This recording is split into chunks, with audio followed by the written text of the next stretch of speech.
మెదక్ జిల్లా వెల్దుర్తి మండల పరిధిలోని అంగడిపేట గ్రామానికి చెందిన నిరుపేద వధువు వివాహానికి తాజా మాజీ ఎంపీపీ హనుమన్న స్వరూప నరేందర్ రెడ్డి సహకారంతో పుస్తే మట్టలు అందజేశారు. అంగడిపేటకు చెందిన బోయిని రాజు అనే నిరుపేద కుమార్తెకు తాజా మాజీ ఎంపీపీ సహకారంతో బుధవారం వైస్ ఎంపీపీ సుధాకర్ గౌడ్ పుస్తే మెట్టలు అందజేశారు.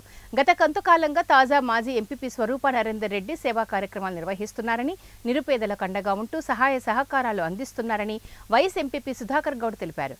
ఎంపీపీ దంపతులు ఆయుర ఆరోగ్యాలతో కలకాలం జీవించాలని ఆ భగవంతుణ్ణి కోరుకుంటున్నామని తెలిపారు. కార్యక్రమంలో సొసైటీ డైరెక్టర్ కృష్ణగౌడ్, హౌజులా మల్లేశన్, గిరికెల మల్లేష్ తదితరులు పాల్గొన్నారు. పేదవాళ్ళన్న వారికి ఏమన్నా మనం సాయం చేస్తే బాగుంటుందన్న అని చెప్పి మా దృష్టికి తెస్తే మేము మన ఎంపీపీ దృష్టికి తీసుకుపోగానే మేము అడిగిన తక్షణమే మరి అతడు పెద్ద మనసు చేసుకొని మరి కంపల్సరిగా నేను ఇస్తా అని చెప్పేసి ఆయన చేపించి ఇవ్వడం జరిగింది. అది చాలా సంతోషకరం. మరి అదే కాకుండా మున్ముందు కూడా అతడు ఇంకా ఎవరన్నా నిరుపేదలు ఉన్నా కానీ నేను చేపిస్తా, మీరు మా దృష్టికి తీసుకొస్తే నేను తప్పకుండా చేపిస్తా అని చెప్పడం జరిగింది.